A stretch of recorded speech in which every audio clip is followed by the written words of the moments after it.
How to Trick Your Sister by ReadWorks.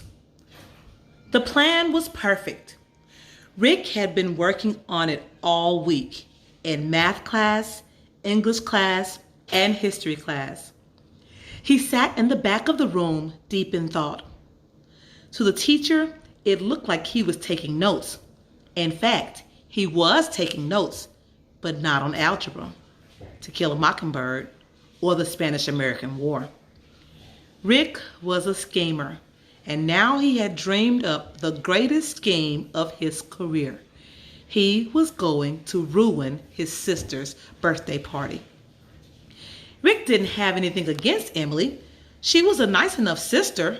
She helped him do the dishes. She kept out of his room, and on long car trips, she let him sleep when he wanted to sleep. But Rick loved playing tricks, and when it came to tricks, there was no better target than Emily. She liked her life to be orderly. She liked everything in its place.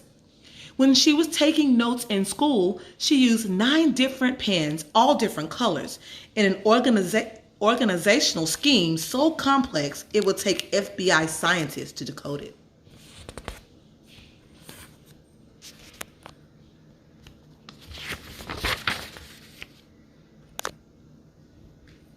Rick was not like that at all.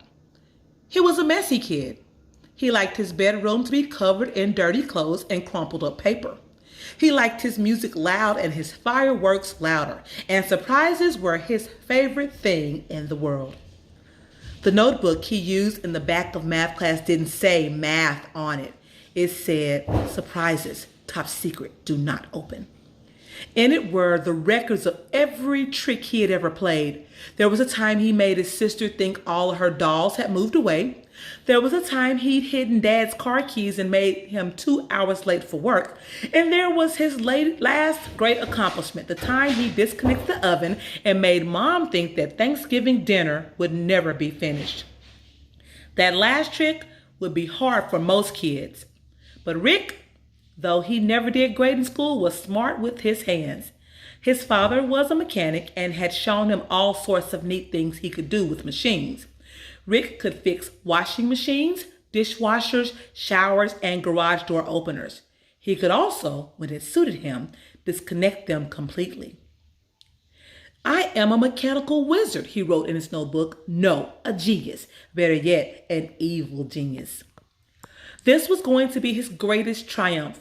All he needed was a remote control, a few bits of radio equipment, and 24 small fireworks.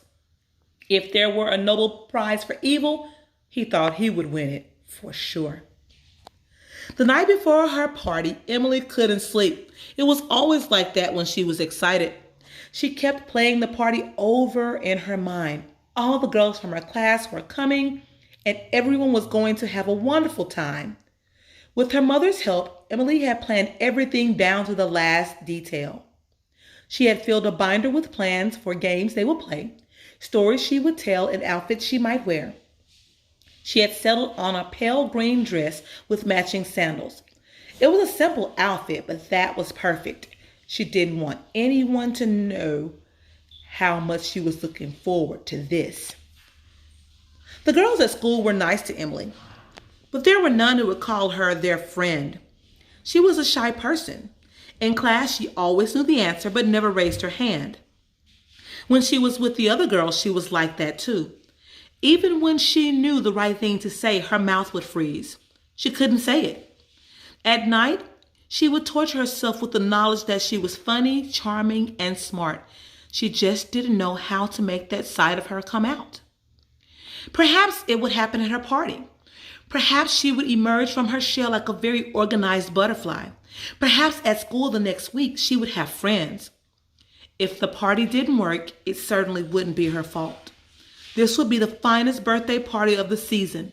The napkins would be colorful, the games would be fresh and exciting, and the cupcakes would be out of this world. "Are you sure you want cupcakes?" her mother had asked. "Maybe I'm old-fashioned, but I don't see what's wrong with a nice, ordinary caramel cake. I'll make you one myself." "I know you will, Mom," said Emily. "You've made one for me every year since I was born. Caramel cakes are delicious, but they're boring. Cupcakes are popular. Cupcakes are fun." Her mom agreed. They would have cupcakes, 2 dozen of them in every color of the frosting rainbow.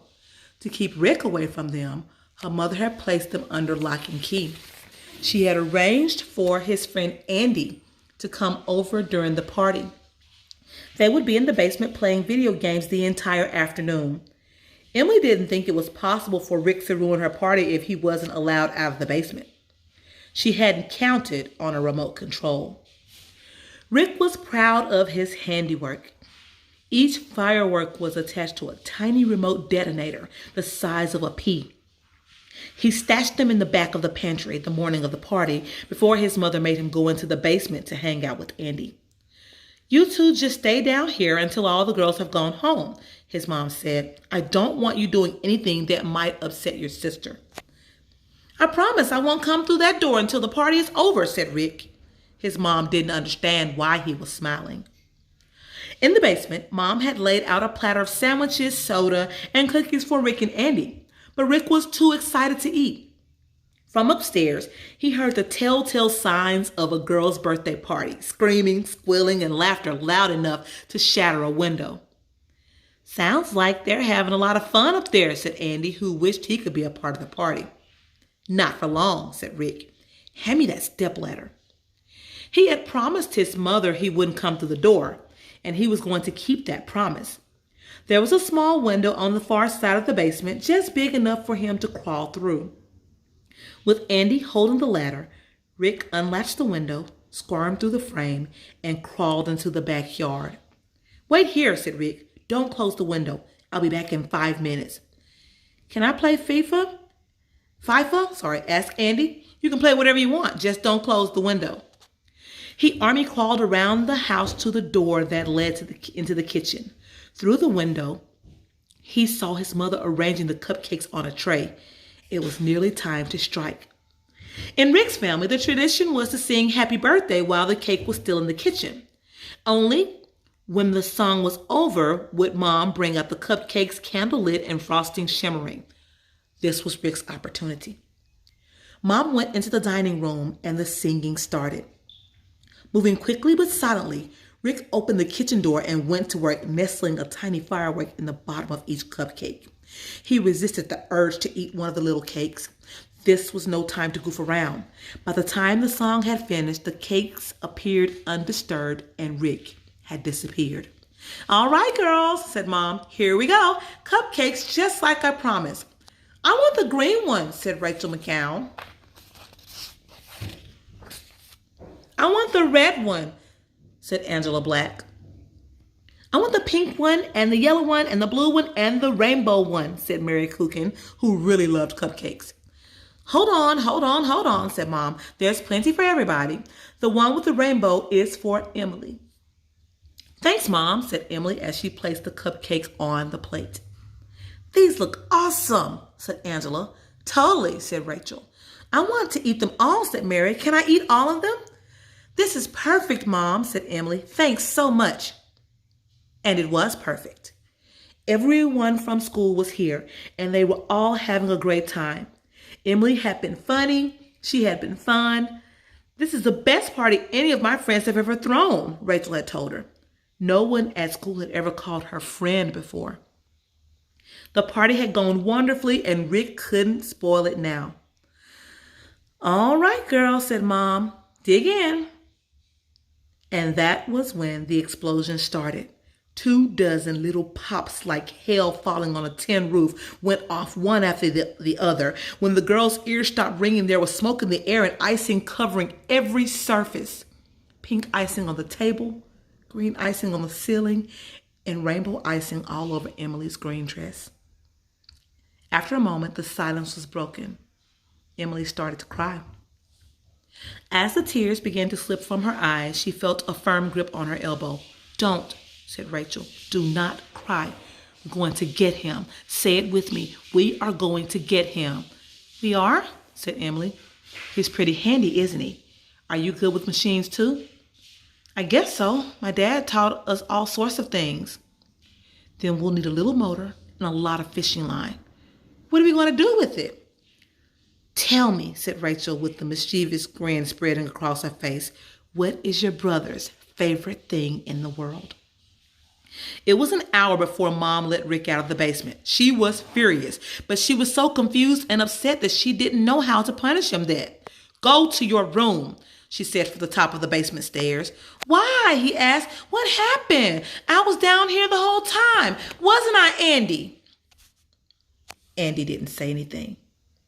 He was too smart to get involved in family fights. He slipped out behind Rick's mother and went to wait for his father to pick him up. Mom stood there, jaw clenched and face red. Just go to your room, she said. Go! Rick whistled quietly as he walked to his bedroom, pausing in the dining room to inspect the scene of the carnage. In his head, he began imagining the way he would write this down in his journal of nasty tricks. Never before, he thought, has a birthday party been so thoroughly ruined. This one will go down in history. At the table, Emily and one of the other girls from school, Rachel, maybe, sat quietly. They said nothing to him as he passed them by, whistling just a teeny bit louder. He opened his bedroom door and found everything just the way he liked it. Clothes were piled on the floor, dirty cups and bowls were all on the windowsills, and his journal was just where it was supposed to be, hidden behind the bookshelf by the door. As he reached for it, he heard a whirring noise, and the journal jumped away from his hand. What the heck? He said. He grabbed for the journal, but it jumped away again, slipping across the floor like a gecko. Someone had tied a string to it, and the string was connected to some unseen machine. He chased the journal across the room, into the hallway, and down the stairs. It gained speed as it was dragged into the dining room. He took the corner too fast, slipped on a piece of cake, and watched helplessly as his life's work was dragged through gobs of icing. Stop it, he said. It's getting icing all over it. Emily, stop it. Emily said nothing, but Rachel allowed herself a tiny smile. By the time Rick was on his feet again, the journal had been dragged into the hallway. He chased it all around the first floor, from the kitchen to the living room and back one last time into the dining room, where he slipped a second time. He followed the book into the den, but didn't see where it had gone. Finally, he heard a crackling sound and saw his journal burning in the fireplace. It was already too late to save. Rick burst into the dining room, face red with icing and rage. You, he said, you destroyed my journal. You played a terrible trick on me. I don't know what you're talking about, said Emily, as she licked a bit of icing off her finger. You can ask my friend Rachel. We were here the entire time.